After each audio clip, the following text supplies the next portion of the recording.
Merci beaucoup pour votre présentation. Alors, j'ai une question, juste une question, mais je vais quand même vous dire que en ce moment, en Guyane, il y a un sujet important, ce sont les dysfonctionnements dans les familles d'accueil. On en parle beaucoup. D'ailleurs, pour ne pas citer, Mediapart a fait une enquête auprès de jeunes qui sont placés dans les familles d'accueil sur le littoral. Donc des jeunes, puisqu'on revient d'ailleurs, on sort de la commission continuité territoriale et la difficulté, elle est là.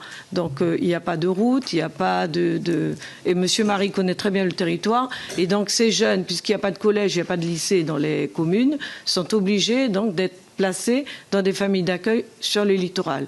Et ça rejoint également un autre sujet qui est important aussi, puisqu'il s'agit de suicide des jeunes Amérindiens, parce qu'en fait, ils ont été positionnés dans des familles d'accueil sur le littoral.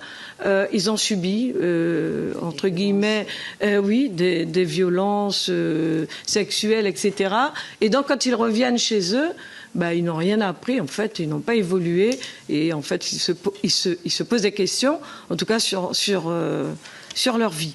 Et donc, ma question, puisque j'ai eu l'occasion, effectivement, lundi soir, de discuter avec la ministre déléguée à l'enfance, Madame Charlotte Cobel, avec qui on a beaucoup discuté, et elle essaie de trouver des solutions, en tout cas des propositions, pour mettre fin à ces dysfonctionnements. Et donc, ma question s'adresse à Monsieur Villac, donc votre instance au Conseil de la famille, de l'enfance et de l'âge. Est-ce que vous avez prévu ou est-ce que vous avez déjà mené une enquête sur justement l'accueil de ces adolescents dans les familles d'accueil? Voilà. Le dysfonctionnement des familles d'accueil.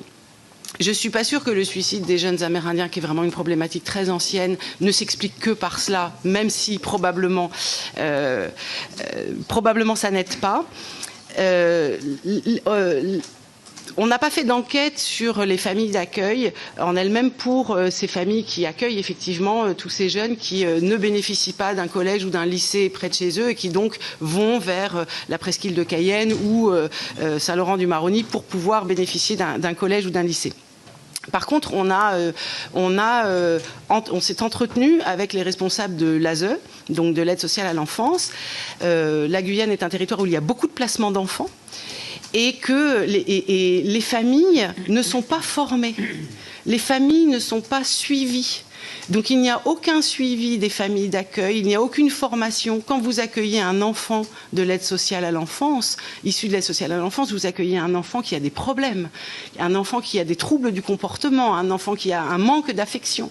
Et vous n'êtes absolument pas formé pour accueillir ces enfants, vous n'êtes pas suivi et vous n'êtes pas accompagné pendant le temps de l'accueil.